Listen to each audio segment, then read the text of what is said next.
Velocity time curve for a body projected vertically upwards is, है ना, कैसा बनेगा अगर आप किसी बॉडी को ऊपर की तरफ प्रोजेक्ट कर देते हैं तो वेलोसिटी टाइम ग्राफ कैसा बनेगा, है ना। तो इसका आंसर है बेटा स्ट्रेट लाइन बनेगा। आइए बना के बताते हैं। वर्टिकल मोशन अंडर ग्रेविटी को याद करिए बच्चों। जब आप ऊपर फेंक देते हैं किसी चीज को, ऊपर फेंक देते हैं तो इनिशियल रफ्तार 10 है मान लो, थोड़ी देर बाद मान लो 7 हो गई, थोड़ी देर बाद मान लो 3 हो गई, फिर मान लो 2 हो गई, 1 हो गई, 0 हो गई, ऐसे होता है। कम होते जाता है ना, फेंकने के बाद वेलोसिटी कम होते जाता है। फिर ये यू टर्न मारता है, फिर ये 2 होगा, 3 होगा, 7 होगा, 10 होगा, लेकिन ऑपोजिट डायरेक्शन में होगा।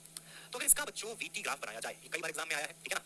इसका अगर वेलोसिटी वर्सेस टाइम ग्राफ बनाया जाए तो देखो वेलोसिटी 10 है शुरू में, तो यहां कहीं से स्टार्ट होगी, यहां कहीं से स्टार्ट होगी, ऊपर जाते ही 0 हो जाता है तो यहां पे एंड होगा, ये देखो ऐसे, ठीक है बेटा, यहां पे आके आपका 0 हो गया, ठीक है ना। इसको भूल जाओ, इसको ले लो, 0 हो गया।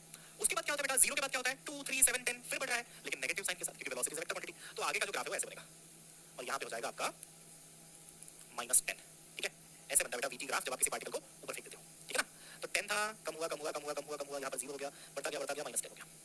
ये समझ में आया ना, इधर पॉजिटिव है नेगेटिव क्यों है, क्योंकि जाते समय वेलोसिटी पॉजिटिव है, ऊपर है, और आते